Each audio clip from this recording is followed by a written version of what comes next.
प्रभु के चरणों में समर्पित कर दो, अपने कर्मों को प्रभु के चरणों में समर्पित कर दोगे, बच जाओगे, माया के प्रहार से बच जाओगे। प्रभु कहते हैं जो शुभ शास्त्र के विधान के अनुसार कर्म किया गया, और अशुभ जो शास्त्र के प्रतिकूल आचरण बन गया है, वो भी सब मैं संभाल लूंगा, तुम केवल मेरी शरण में हो जाओ, तुम्हें नहीं भोगना पड़ेगा, भगवान कह रहे हैं। अगर बुद्धि खराब है तो भगवान की बात समझ में कैसे आएगी। कितना बढ़िया कृपा करके भगवान हमें उपदेश कर रहे हैं। अगर शास्त्र प्रतिकूल भी आचरण हो गए तो तू चिंता मत कर, मेरी शरण में आ जा। अनंत माताओं जैसा दुलार लेकर प्रभु, पर अपने लोग ऐसे मूढ़ हैं, ऐसी मलिन बुद्धि है कि इस बात को हम समझते ही नहीं। मैं कर लूंगा, मैं सुखी हो जाऊंगा, मैं अभी तक ये किया है आगे भी ऐसा करूंगा। व्यर्थ का अभिमान पतन का मार्ग पुष्ट करता है।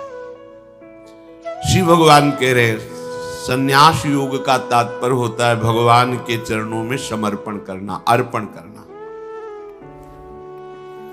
जब सब कुछ तू मेरे को अर्पण करेगा तो तू मुक्त हो जाएगा, जीवन मुक्त, और जीवन मुक्त परमानंद का अनुभव करता है। ये फल है। तत्कुरुष मदर्पणम, जो भी तू कुछ कर रहा है, यत करोषि, मेरे को अर्पण कर दे। बचा रहे हैं भगवान, बच जाओ। कर्म दोष, कर्म बंधन, जन्म मृत्यु, इससे बिल्कुल बचने का उपाय भगवान बता रहे। पर इतनी मलिनता है हमारी बुद्धि में कि अभी सुनेंगे फिर भूल जाएंगे।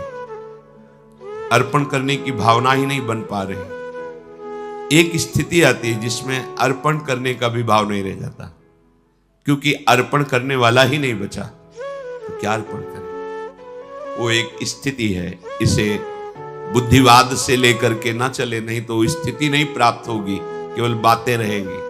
हमारी स्थिति है शरीर में, शरीर संबंधियों में, भोगों में। देख लो तो आपको अभी ये अनुभव करना चाहिए कि अभी अहंकार है, देहाभिमान है, कर्तृत्व भोक्तृत्व भाव है, तो समर्पण वृत्ति में आओ।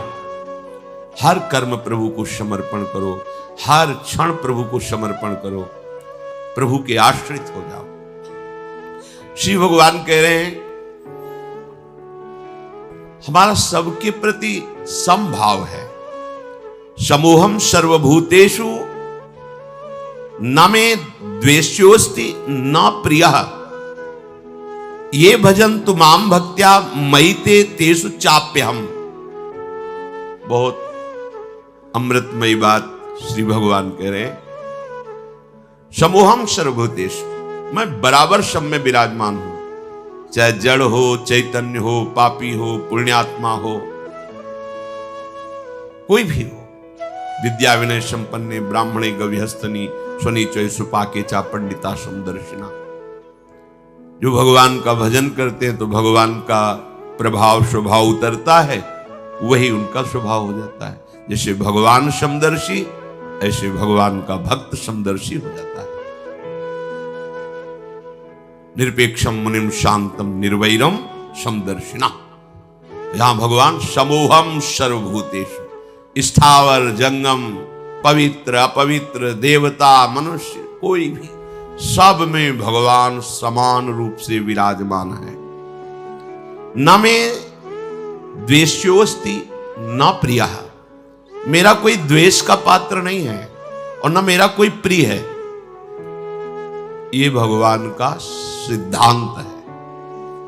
आगे की जो बात कह रहे हैं वो बहुत मीठी बात कह रहे हैं। मेरा स्वभाव है समदर्शी, ना कोई मुझे प्रिय है ना कोई अप्रिय है, ना मेरा कोई द्वेष का पात्र है ना कोई प्रिय पात्र है। पर ये भजन तो माम भक्त्या, जो मुझे भाव से बजते हैं मैं पक्षपात ले लेता हूं उनका। ये खास बात बस।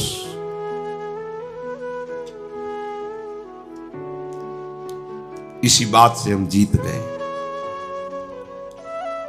अगर केवल हिसाब हो तो हम कभी भगवत प्राप्ति नहीं कर सकते। कि तुम जो करोगे वही तुम्हें मिलेगा, तो हम कभी भगवत प्राप्ति के लायक ही नहीं हो सकते। पर यह बात हमें जिता देती है। ये भजन्तु माम भक्त्या मयि ते तेषु चाप्यहम्, मैं उनमें प्रकाशित हो जाता हूं और वो मेरे में प्रकाशित, जो मुझे प्रेम से भजता है। अब प्रेम है कि नहीं ये तो पता नहीं, पर प्रभु के सिवा और कोई है नहीं। वही जीवन है, वही हमारे सब हैं। राधा राधा राधा, इससे जीत गए। अगर हमारे हिसाब में देखा जाए तो ऐसा कोई तप सृष्टि में नहीं है जो भगवान को खरीद सके। ऐसा कोई सिद्धांत नहीं जो भगवान को अधीन कर सके। जैसे मां मेरा बच्चा है ऐसा मान करके हर समय आंतरिक दृष्टि रखती है, जरा सा भय उपस्थित होने पर आगे खड़ी हो जाती है। ये तो एक अंश का वात्सल्य है, वो वात्सल्य समुद्र है। बस इसी बात से हम जीत गए। नहीं तो भगवान जब अपने स्वभाव में हो तो हम कभी भगवत प्राप्ति नहीं कर सकते। भगवान का स्वभाव क्या? समोहम सर्वभूतेषु न मे द्वेष्योस्ति न प्रियः, मेरा कोई प्रिय नहीं है और कोई अप्रिय नहीं है। फिर तो हमारी बात नहीं बन पाती। अगर हमारी बात बनी है तो उनके दुलार से बनी है। उनका दुलार कैसे अनुभव में आया? कैसे आता है? अपनापन करने से। मेरे प्रभु जैसे भी है हम आपके हैं नाथ, अब आपके सिवा हमारा कोई सहारा नहीं। और ये बात जब वाणी से हृदय में उतर जाती है तो फिर जो चमत्कार जीवन में होता है वो किसी और साधन से नहीं होता है। मृत्यु से बचने के लिए बड़े बड़े उपाय किए जाते हैं। जब हार हो जाती है उपायों की, तब ये बात ध्यान आती है कि है कोई ऐसा जो मुझे बचा सकता है। नहीं, जीव का ऐसा स्वभाव बन गया है कि वो पहले भगवान की शरण होता ही नहीं है। वो जब तक हार नहीं जाता तब तक भगवान की शरण नहीं होता है। ये पक्की बात है, ये स्वभाव है उसका। आखिरी दम तक वो तिनके का भी सहारा लेने की कोशिश करेगा। जब तिनके का भी सहारा नहीं रह जाता तब वो हारे को हरिनाम, तब वो सहारा लेता है। अगर पहले ही ले ले तो हारना ना पड़े, उसे विपत्तियों का सामना ना करना पड़े। एक बार देवताओं ने देखा कि युद्ध में जितने असुर मारे जाते हैं, दैत्य, उन सबको भगवान शुक्राचार्य जी के पास संजीवनी विद्या है। विद्या का प्रयोग किया, तत्काल जीवित हस्त पुष्ट। भगवान बृहस्पति जी के पास ये विद्या नहीं। जितने देवता मारे जाते वो अंग भंग वैसी स्थिति में रहते, मृत तो मृत। भगवान बृहस्पति जी के पास ये विद्या थी नहीं, भगवान शुक्राचार्य जी के पास। देवताओं ने बृहस्पति जी को अपना गुरु माना और दैत्यों ने शुक्राचार्य जी को गुरु माना। अपने गुरुदेव की कहीं भी लघुता मन में भी नहीं आनी चाहिए। इसलिए देवताओं ने कभी बृहस्पति जी से ये प्रार्थना भी नहीं की कि आप संजीवनी विद्या सीख लीजिए, हम लोगों को जिलाने, कभी प्रार्थना नहीं की। गुरु महिमा है। पर उनके बड़े पुत्र का नाम कच्छ था। उनसे बात की कि आप हमारे गुरु पुत्र हैं और हमारे ऊपर सबसे बड़ी संकट की बात है कि कोई साधन नहीं है जिससे हम अमर हो सके। और शुक्राचार्य जी के पास साधन है, संजीवनी विद्या। कोई भी असुर नहीं, जो भी मरा उसको तत्काल जीवित कर दिया। अगर आप जाएं भगवान शुक्राचार्य जी के पास और शिष्यत्व स्वीकार करें और उनको प्रसन्न कर लें तो आप अधिकारी हैं, आपको संजीवनी विद्या दे सकते, एक जीवन को जिलाने के लिए। अपनी जो परा विद्या है, ये जन्म मरण का चक्र ही रोक है हमारी लाडली। जो जय श्री हरिवंश मदन सर जर्जर विथिकित श्याम सजीवन मूली। दिव्य प्रमोद रस सार निजांग संग पीयूष बीच निचय रविसेचयंती कंदर्प कोटि सर मूर्छित नंद सोनु संजीवनी जयति कापि निकुंज देवी। ये जो अपने पास विद्या है ना, ये परा विद्या है, करोड़ों संजीवनी विद्या इसके समान नहीं, क्योंकि हमारी लाडली जो अनंत ब्रह्मांडों के ईश्वर भगवान श्री कृष्ण की भी संजीवनी मूरी है। संजीवनी जयति कापि निकुंज देवी। देवराज इंद्र ने जब हाथ जोड़ करके प्रार्थना की, बृहस्पति भगवान के बड़े पुत्र कच्छ अभी 9 किशोर अवस्था को प्राप्त हुए थे, उन्होंने कहा कि आप सब हमारे सम्माननीय हैं और आप हमको हमारे पिता बृहस्पति के समान आदर दे रहे हैं। अब हमारा कर्तव्य बनता है आपकी रक्षा करना। हम जा रहे हैं, पर बड़ा संकटपूर्ण कार्य है, क्योंकि कोई भी दैत्य बर्दाश्त नहीं करेगा। हो सकता है मेरी मृत्यु भी हो जाए, पर आपके हित के लिए मैं मृत्यु का भी वरण कर लूंगा। जो संत स्वभाव के होते हैं, उनका प्रभाव यही होता है कि वो अपनी हानि करके दूसरे का परम लाभ करना निश्चित करते हैं, और जो अशांत स्वभाव के होते हैं वो दूसरे की हानि करके अपना लाभ सोचते हैं। कच्छ ने सब देवताओं को आश्वासन दिया, अगर जीवित रहा तो संजीवनी विद्या लेके ही आऊंगा, और ना जीवित रहा तो फिर बात अलग है। इसमें परहित की भावना बहुत जोर की। परहित की भावना जहां होती वहां भगवान रक्षा करते हैं। स्वसुख वांछा जहां होती वहां आसुरी भाव होता है, राक्षसी भाव होता है, फिर वहां दुर्गति होती है।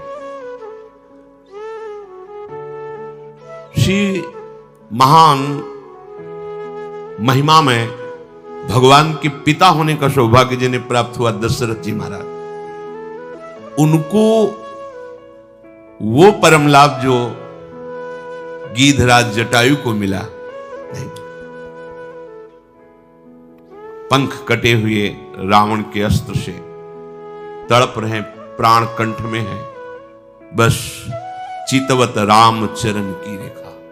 आगे पड़ा जटायु देखा, चितवत राम चरण की रेखा। भगवान ने गोद में लेकर पिता की तरह उनका तर्पण आदि किया। वो जानता था कि मैं रावण से जीत नहीं सकता, पर जानकी का विलाप सुन करके पूरे बल से आक्रमण किया दशानन के ऊपर, और इस गति को प्राप्त तो भगवान के सामने ही गीध देह का त्याग करके हरि रूप होकर भगवान के नित्य साकेत धाम को गया। परहित सबसे बड़ा धर्म है, परहित सरिष धर्म नहीं भाई। और यहां स्वसुख वांछा से ही हमारी सारी चेष्टाएं होती हैं, इसीलिए आनंद की तो बात जाने दो, शोक भय संताप छोड़ ही नहीं रहा है। कच्छ जी दैत्यों की सभा में विराजमान भगवान शुक्राचार्य जी के पास गए, उन्हें प्रणाम किया और कहा, मैं आपसे एकांत में प्रार्थना करना चाहता हूं। भगवान शुक्राचार्य जी ने एक तेजस्वी बालक एकांत समय दिया, प्रणाम करके कहा, मैं अंगिरा ऋषि का पौत्र, भगवान बृहस्पति का पुत्र, मेरा नाम कच्छ है और मैं आपका शिष्य होना चाहता हूं। ब्रह्मन, मैं आपको गुरु रूप में वरण करता हूं। मैं 1000 वर्ष तक ब्रह्मचर्य रह करके आपकी सेवा करना चाहता हूं, और आप इसके लिए मुझे मना मत करना, इसकी अनुमति दे देना। शुक्राचार्य जी ने कहा, कच्छ सुस्वागतम तेस्तु प्रतिगृह्णामि ते वचः अर्चयिष्येह मर्च्यम त्वामर्चितोस्तु बृहस्पति। मुझे बहुत प्रसन्नता हुई कच्छ, तुम्हारे संकल्प का हम स्वागत करते हैं। शिष्य कौन है, किनका है, किस पक्ष का, ये नहीं देखा जाता। यदि वो शिष्यत्व स्वीकार कर रहा है और उसमें वो लक्षण हैं, तो बिना किसी संकोच के, बिना कोई विचार के उसको स्वीकार कर लिया जाता है। ये धर्म की मर्यादा है, उसमें फिर नहीं देखा जाता आप कौन, कहां के, कैसे, नहीं। आप में आर्त भाव है, शरणागत होना चाहते हैं, वो स्वीकृत है। मैं तुम्हें स्वीकार करता हूं। तुम्हारा ये जो संकल्प है आदर का पात्र है। तुम्हारा सम्मान करना, भगवान बृहस्पति का सम्मान करना है। तब कच्छ ने कहा कि आपने बड़ी हम पर कृपा कर दी। महाकांतिमान कच्छ बड़े ही सुंदर थे। उनके सामने जल लेकर संकल्प किया, 1000 वर्ष तक मैं अखंड ब्रह्मचर्य रहूंगा। शुक्राचार्य जी ने कहा, मेरे ही भवन में तुम्हें अब रहना होगा और तुम प्रकाशित मत होइए कि मैं बृहस्पति पुत्र हूं, क्योंकि दैत्यों में देवताओं के प्रति द्वेष भाव है, वो अमंगल कर देंगे। और मेरी ये पुत्री देवयानी तुम्हारी ही अवस्था की है, नवकिशोर अवस्था ही, यौवन के पदार्पण की भूमिका को कहते हैं। तारुण्य प्रथमो प्रवेश समय, इसे किशोर अवस्था कहते हैं। तरुण अवस्था की प्रवेश की, अभी जवान नहीं कह सकते, वो प्रवेश स्थिति, ये बड़ी देव स्थिति होती है। तुम हमारी पुत्री का प्रिय करो, उसकी आज्ञा में रहो, अपना ही घर है, ऐसे निर्भय होकर रहो, पर बाहर सावधानी से ही निकलना, क्योंकि दैत्य जन ये जान न पावे कि तुम हमारे पास रहे हो। अभी कोई संजीवनी विद्या की बात भी नहीं की। देवयानी से कहा, अब ये यही रहेंगे। 1000 वर्ष तक का इन्होंने नियम पूर्वक ब्रह्मचर्य का संकल्प लिया है। देवयानी जी ने स्वीकार किया उनको। वो सदैव देवयानी के सामने हाथ जोड़कर प्रणाम करना, उनकी आज्ञा में रहना, जैसे गुरु वैसे गुरु पुत्री, ऐसा भाव। 500 वर्ष व्यतीत हो गए ब्रह्मचर्य से रहते हुए और गुरु भवन में सेवा करते हुए। कोई नहीं जान पाया। एक दिन किसी गुप्तचर ने दैत्यराज को बताया कि भगवान शुक्राचार्य के घर में कोई नवकिशोर बालक बहुत ही देदीप्यमान, कांतिवान, काफी समय से रह रहा है। अब 500 वर्ष से कुछ हुआ नहीं था, इसलिए छूट भी हो गई थी। तो जो भविष्यान्नी के लिए गायें थी, उनको चराने के लिए जंगल में चले जाते। गुप्तचरों ने दैत्यों को बताया कि इस समय वो नवयुवक वन में गाय चराने गया हुआ है और एकांत प्रदेश है, और हमने पता लगाया वो युवक कोई और नहीं, बृहस्पति जी का पुत्र कच्छ है। गुप्तचर भी बड़ी विद्या से युक्त होते हैं पूरा, और मुझे लग रहा है कि ये सब एक देवताओं का प्लान है जो संजीवनी विद्या सीखने के लिए भेजा है। अब आपका क्या आदेश है? तो का आदेश क्या, उसे मार के फेंक दो, पर ऐसी सावधानी से मार करके उसे अलग अलग करो जिससे शुक्राचार्य जी जिला न पावे। एकांत प्रदेश में वो गौएं चरा रहे थे। दैत्यों ने जाकर अस्त्र शस्त्र से उन्हें छोटे छोटे टुकड़े काट डाले कच्छ के, और कुत्तों को खवा दिया। देखो, एक संजीवनी विद्या के लिए कष्ट सहना, और ये तो अंतिम है, अब संसार चक्र में ही नहीं आना। इसके लिए अगर एक बार कोई हमारे ऊपर प्रहार करे या शरीर छूट जाए तो मेरा घाटा थोड़ी है। शरीर तो वैसे ही छूटना है। अगर दैत्यों के पास इतने सामर्थ्यशाली महात्मा भी हैं, क्या उनका स्वभाव बदला? क्या वो आनंद से तृप्त हुए क्या? लेकिन राधा राधा कह के देखो, ये राधा नाम परा विद्या है, अमृत है, तुम्हें तृप्त कर देगा।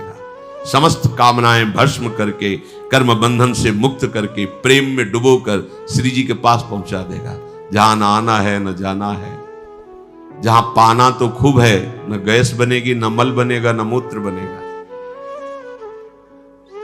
दिव्य, न बुढ़ापा है, न कोई पीड़ा है, न कोई रोग है, चिदानंद शरीर। कोई भय नहीं कि कभी हटा दिए जाएंगे, दूसरा आएगा तो हमारी जगह ले लेगा, ऐसा नहीं। बस वहीं विश्राम मिलेगा। चलना है, मन में ठान लो, चलना है। पर यह बात कि जिस मार्ग में हम चल रहे हैं उसमें फूल ही फूल नहीं मिलेंगे, शूल भी मिलेंगे। शूल को देख के डरना नहीं, वो शूल फूल बन जाएंगे। पर आप सोचो कि अब हम तो भजन में चले तो सब जयमाला पहनावे हमें, और हमें प्रणाम करें, नमस्कार करें, तो भूल जाना जब आप अच्छी चढ़ाई पर चढ़ रहे होंगे तो पैर पकड़ के घसीटने वाले हजारों दौड़ पड़ेंगे, पर आपको रुकना नहीं है। बल आपका श्री जी, इसलिए कोई घसीट नहीं सकता, पर विघ्न बाधाएं आपको घेर लेंगी। किसी उत्तम वस्तु की प्राप्ति के लिए बहुत उसे छुपा के रखा जाता है, बड़े विघ्न रखे जाते हैं जिसे कोई अधिकारी ही प्राप्त कर पावे। उनको मार दिया कच्छ को, उनके शरीर के टुकड़े टुकड़े करके कुत्तों को खवा दिया। अब उस दिन गौएं बिना रक्षक के वापस आ गई। देवयानी जी ने देखा कि कच्छ तो आए नहीं, गौएं लौट आई। उन्होंने शुक्राचार्य जी से कहा कि भगवान, आपने अग्निहोत्र कर लिया, सूर्यदेव अस्ताचल को चले गए, गौएं वापस आ गई, पर कच्छ वापस नहीं आया। मेरा हृदय भयभीत हो रहा है, कच्छ के साथ कुछ अमंगल हुआ। मैं सत्य कहती हूं, मेरा हृदय कभी झूठ इशारे नहीं करता। मेरे हृदय में आ रहा है कि शायद अब कच्छ जीवित नहीं है। भगवान शुक्राचार्य जी ने ध्यान देकर देखा, बोले तो ये तो गजब हो गया, कच्छ को काट करके कुत्तों को खवा दिया दैत्यों ने। ठीक है, संजीवनी विद्या का प्रयोग किया, हर कुत्ते के पेट से फट फट करके मांस एकत्रित हुआ, कच्छ जिंदा हो गए।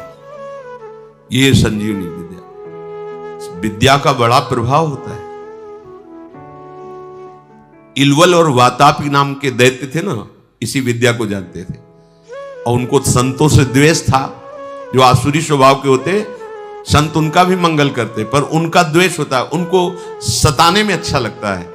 जो सीधे धर्मात्मा संत भगवत मार्ग के पथिक, उनको संकट में डालना, उनको तड़पाना, उनको मारना, इससे उनको अच्छा लगता है। जो दैत्य राक्षसी स्वभाव के जन होते हैं, भला संत किसी से क्यों ऐसा द्वेष करेंगे कि किसी को कष्ट हो। पर देखो ना, पूज्यपाद उड़िया बाबा को काट डाला गड़ासे से, भरी स्वभाव से फव्वारे जैसे निकलते ना, ऐसे खून के फव्वारे निकले। ये दैत्य स्वभाव बड़ा ही कड़ुआ स्वभाव। इलवल क्या करता कि साधारण वेश में जाता और जंगल में जितने भी ऋषि मुनि आश्रमों में सबको निमंत्रण देता, हमारे आज अहो भाग्य, आप हमारी कुटिया में पधारिए, और एक साधारण धर्मात्मा का वेश रखता। अब शांत वायु पीने वाले, जल पीने वाले, पत्ता खाने वाले, कंदमूल फल खाने वाले, चलो भगवान की इच्छा से कोई निमंत्रण करने आया है, पा लेते हैं। वो अपने भाई वातापी को मार करके वो ऐसे मिलाता कि कोई जान न पाता भोजन में। जरा जरा सब सैकड़ों ऋषियों की पंगति लगाई, सब प्रसाद पा के खड़े हुए, तो विद्या का प्रयोग करता, संजीवनी विद्या। वातापी फड़ाक फड़ाक सबके पेट भट जाते, और वो एकत्रित हो गए। हाँ भैया, बोले हो गए, 100 मरे, 500 मरे, उनको सुख मिलता है।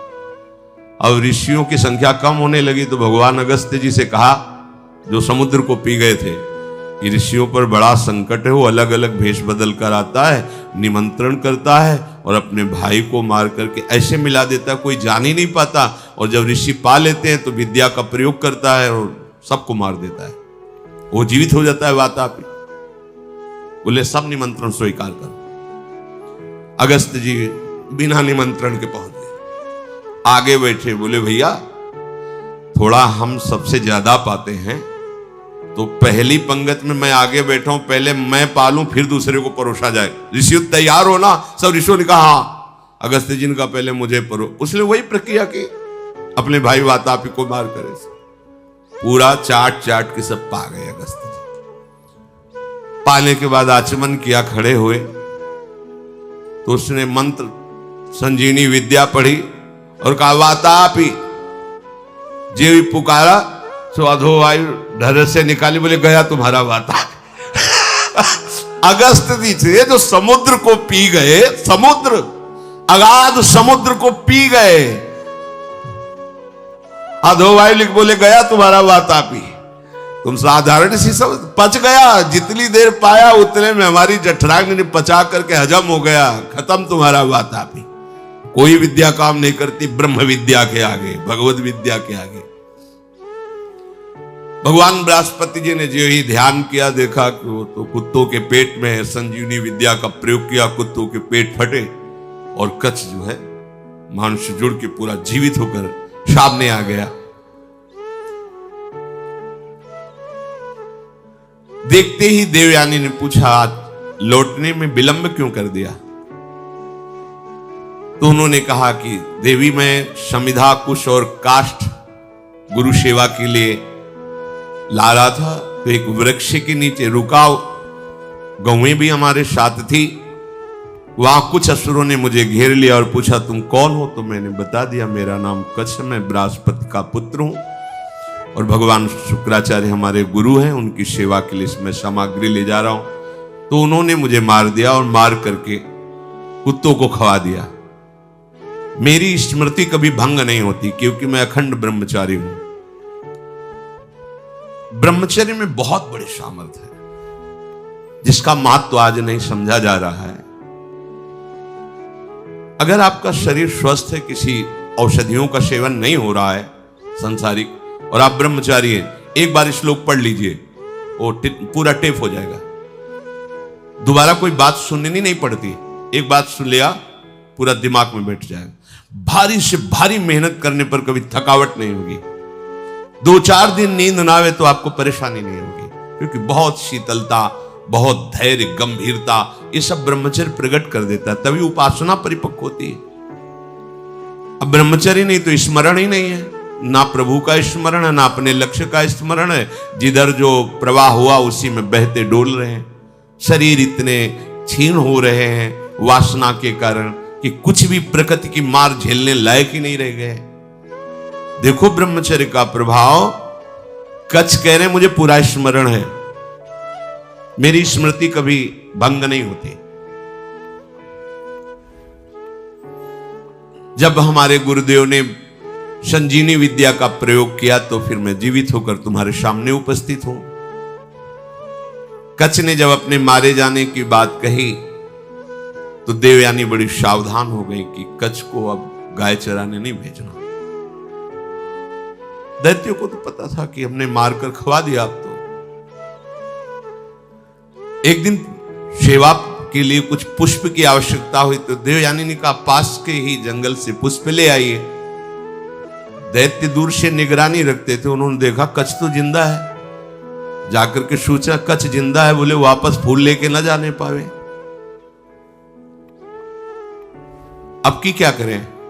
बोले मारो, मार के जलाओ, जला के राख जो है समुद्र में बहा दो। जब पुष्प ही लौट करके नहीं आए कच्छ पुष्प लेकर के, तो देवयानी ने फिर प्रार्थना की कि शाम होने जा रही, पुष्प तो सुबह लेने भेजा था, अभी तक कच्छ वापस नहीं आए।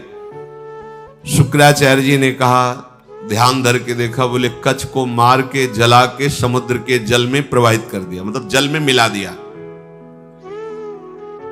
तो उनका भगवान यदि कच्छ पुनः वापस नहीं आएंगे तो मैं भी जीवित नहीं रहूंगी, क्योंकि इतने वर्षों से हमारी आज्ञा में सेवा में रह रहे तो हमारा एक अपनापन हो गया है। तो उनका देखो चाहे जितनी बार जिलावें वो प्रयोग यही करेंगे, बार बार उन्हें मारेंगे। कभी ऐसा वो बुद्धिमानी से प्रयोग करेंगे कि संजीवनी विद्या का प्रयोग करने वाला ही